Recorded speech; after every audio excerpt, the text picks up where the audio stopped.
అసలు వీడు ఎందుకు వచ్చాడు ఇక్కడికి? తెలుగుదేశంలో లేడు, జనసేనలో లేడు, ఇంకా ఏ పార్టీలో చేరలా. మొన్నే దరిద్ర పార్టీని వదిలేశాడు. ఇక్కడికి ఎందుకు వచ్చాడు అంటే, నేను ఇంకా ఏ పార్టీలో ఇంకా చేరినప్పటికీ ఇక్కడ జరుగుతున్నది ఒక సైకాసురుణ్ణి దింపటం కోసం, ప్రజాస్వామ్యాన్ని పరిరక్షించడం కోసం ఇద్దరు గొప్ప నాయకులు తమ ఇగోలన్నీ పక్కన పెట్టి ఒక స్టేజ్ మీదకి వచ్చి ఆ దుర్మార్గుణ్ణి అంతం చేయడానికి, ప్రజాస్వామ్యాన్ని రక్షించడానికి వచ్చారు. ఒక ప్రజాస్వామ్య రక్షకులు ఒక స్టేజ్ మీద ఉన్నప్పుడు వారికి అభినందనలు తెలియజేయడానికి, పైగా ఇది నా నియోజకవర్గం కాబట్టి అందుకని నేను ఇంకా ఏ పార్టీలో చేరకపోయినా ఇక్కడ ఉన్నా.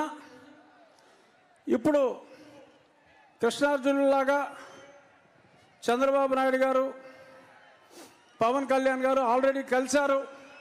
నేను 2 సంవత్సరాలుగా చెప్తున్నా, అందరూ కాదన్నా, ఎంతోమంది అది ఎలా కుదురుతుందన్నా కూడా ఖచ్చితంగా ఒక దుర్మార్గుని అంతం చేయాలంటే బ్రహ్మ విష్ణు మహేశ్వరులే కలిశారు.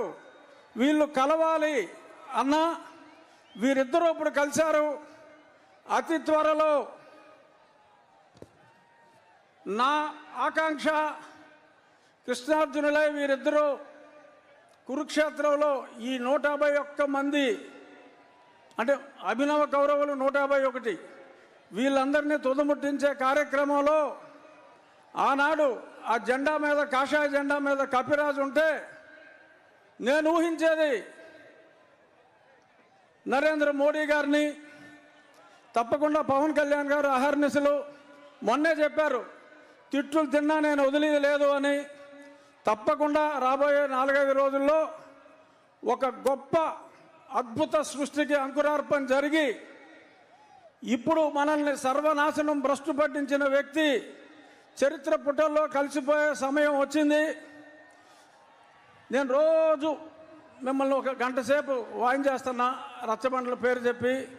ఆ చెప్పినవన్నీ కాకుండా మనకి అమరావతిని సర్వనాశనం చేసిన ముఖ్యమంత్రి 3 క్యాపిటల్స్ అన్నాడు, ఏది అడ్రస్ లేదు. సరే మొన్న ఫ్లోటింగ్ బ్రిడ్జ్ చేస్తే అది పోయింది. కుప్పానికి నీళ్ళు ఇచ్చాడంటే అది వినోదం సినిమాలో ఊటీటీ బ్యాంక్ లాగా అలా గేటు పెట్టి మళ్ళీ పట్టుపోయారు. అంతా మోసం, దగా.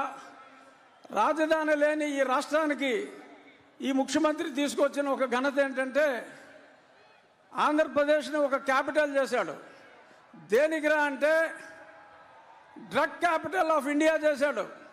ఎక్కడ ట్రక్కు దొరికినా అది ఆంధ్రప్రదేశ్ నుంచే బయలుదేరుతుంది. డ్రగ్స్ దొరికితే మరి ఇక్కడ కాకినాడ పోర్టుకు వచ్చి ఎవరో ఆషికి ట్రేడింగ్ అని దానికి ట్రేసెస్ అన్నీ కూడా మనం చూసాం. డ్రగ్ ఆంధ్రప్రదేశ్ని రాజధానిగా చేశారు తప్ప ఈయన చేసిన అభివృద్ధి ఏమాత్రం లేదు. మహిళలు తాలిబొట్లు తెగిపోతున్నాయి పటాపటా పటాపటా. ఆ చెత్త మందు తాగి 60 రూపాయల మందు 200 రూపాయలు ఇచ్చినట్టే ఇచ్చి మీ జేబులు గుల్ల చేస్తున్నాడు. చెప్పుకుంటే శతకోటి. అది ఎలాగో పెద్దలు చంద్రబాబు నాయుడు గారు, పవన్ కళ్యాణ్ గారు ఆ దూషణ భూషణలన్నీ వారికే వదిలేస్తున్నా. నా రిక్వెస్ట్ ఒకటే, భేషజాలని వారిద్దరూ ఎలా అయితే భేషజాలు పక్కన పెట్టి అన్నదమ్ముల్లా కలిసిపోయారో ఇక్కడున్న తెలుగుదేశం, జనసేన నాయకులు, కార్యకర్తలు అందరూ కూడా చిన్న చిన్న డిఫరెన్సెస్ ఉంటాయి, కానీ మనం సర్దుకుపోవాలి. ఎవరెవరయ్యో లేఖలు రాస్తూ ఉంటారు, ఆ లేఖల్ని పట్టించుకోవద్దు. వారిద్దరూ ఎంత అన్యోన్యంగా ఉన్నారో మనం అందరం కూడా, నేను తొందరలో మీ దగ్గరికి వచ్చేస్తా.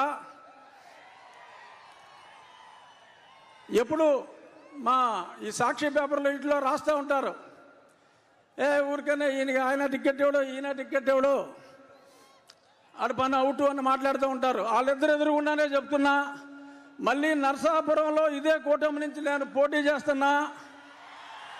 ఇంతకంటే పెద్ద సభ మళ్ళీ వారిద్దరి సమక్షంలోనే అప్పుడు నేను కండక్ట్ చేస్తా. ఇప్పుడు నేను వెనకాల ఉన్నా, అప్పుడు నేను ముందుంటా. నేను కండక్ట్ చేస్తా. ఎందుకంటే ఇప్పుడు నేను ఏ పార్టీలో లేను కాబట్టి వెనకాల ఉన్నా, చాలామంది ముందున్నారు. ఇంకా పార్టీల్లో చేరబోయినప్పటికీ మరి కొంత చొరవ తీసుకుని జై తెలుగుదేశం, జై జనసేన, జై బీజేపీ. Thank you.